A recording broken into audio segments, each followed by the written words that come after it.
Hey guys, it's Paul here with Tool Metrics. Here's a bowl that I turned. It's made of spalted elm. Now what's unique about this is that I induced the spalting, and I'll talk about that in a little bit, but really pleased with how it turned out, and I will walk you through the process that I used to spalt it as well as turn it and finish it. So this project actually started about 2 years ago when I got a couple chunks of elm from my friend, and I took one of them and wrapped it in saran wrap and then just tucked it in the corner of my shop for about 2 years, and now I'm opening it up to see what's inside, and as you can see, it's gotten very black in there, and it's a pretty gross black film that's coating the elm blank now. So keep in mind that there's spores at work here, so you're going to want to use gloves, and then when you're turning it, put on your N95 mask to make sure that you're not breathing in those spores. Now on a massive blank like this, I really like to use a large faceplate. This is a 5-inch one, and it really holds things solidly.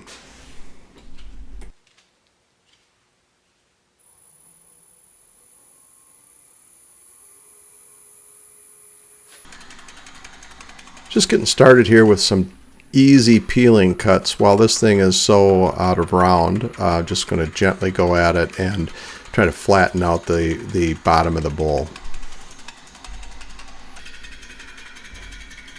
Then once I've got the bowl flattened on the bottom, just kind of starting to shape the bottom corner of that, rounding it out a little bit. Then the first push cut to kind of round out on the other axis.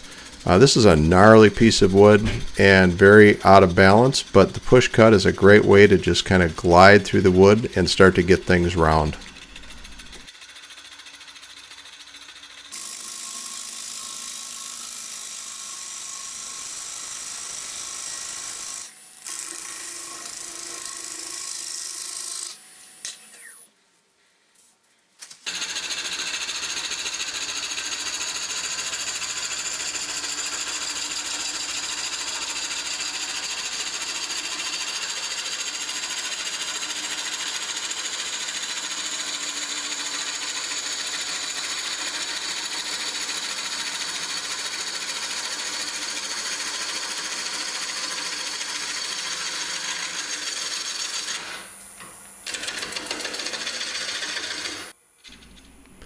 Then turning my attention to the bottom of the bowl and shaping a tenon for my Nova chuck, and I'm using a good size 5-inch chuck for this bowl to get good control on it.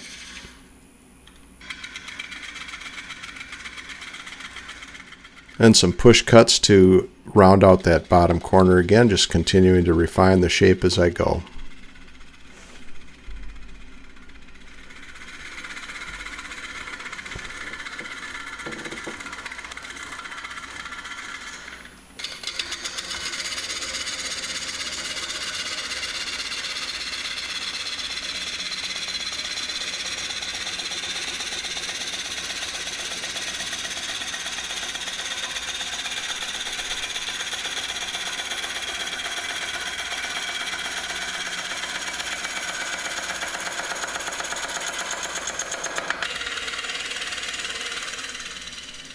And using a pull cut here to clean up the bottom a bit.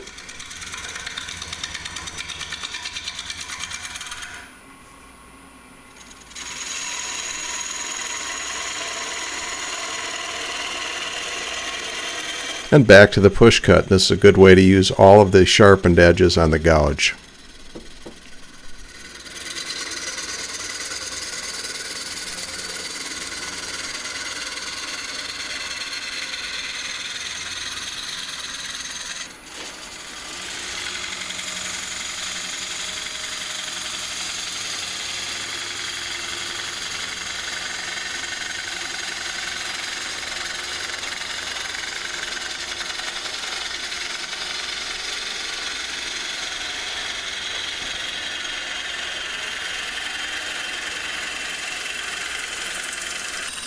And here I'm using a negative rake scraper to sweeten up the surface on the bowl, and I just love using that tool.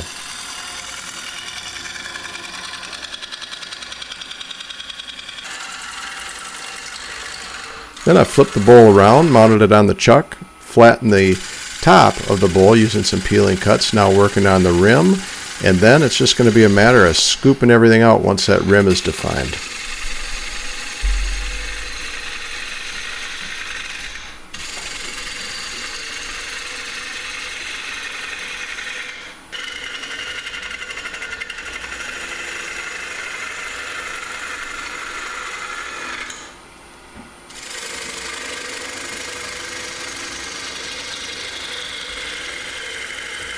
You notice that the cut direction is toward the bottom of the bowl more than toward the side, and that really helps you eliminate the battle against the end grain and makes the cutting a lot easier.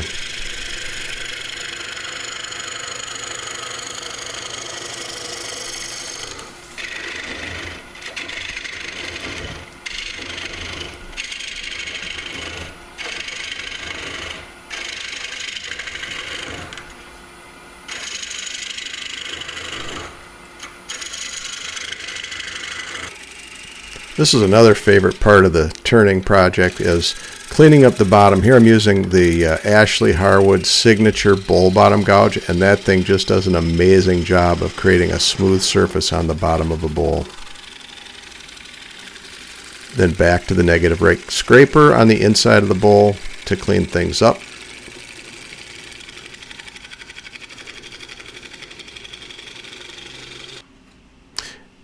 Now it's kind of halftime for the project, and I've taken it off the lathe and I'm going to leave it sit for 3 weeks. But for now, I'm really pleased with the shape and how things have turned out. And that's no sanding, just with the negative rake scraper.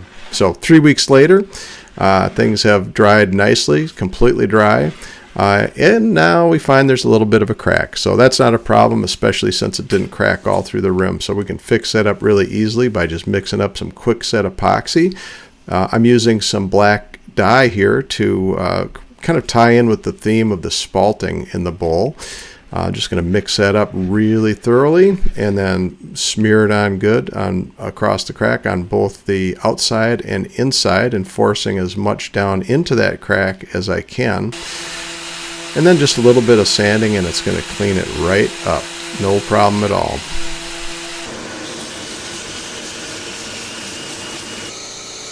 Then I set up the vacuum chuck, mount the bowl up, and I'm going to just use that then to clean up the bottom and get rid of that ugly tenon and turn a nice attractive design on the bottom of the bowl. Very simple, but kind of an elegant look.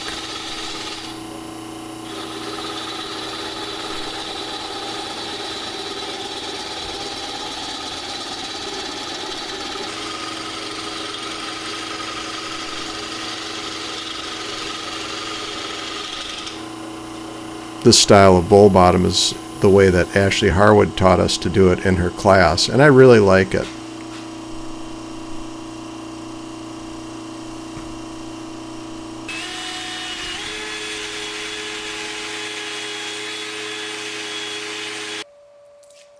Then just time to put some finish on the bowl. This is another very fun part of the project.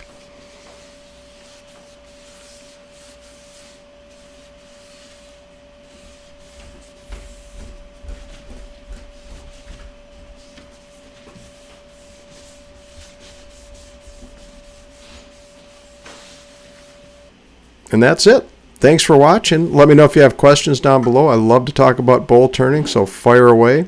And hope you subscribe to the Toolmetrics channel and come back for more wood turning, woodworking, and power tool related videos. Thanks for watching.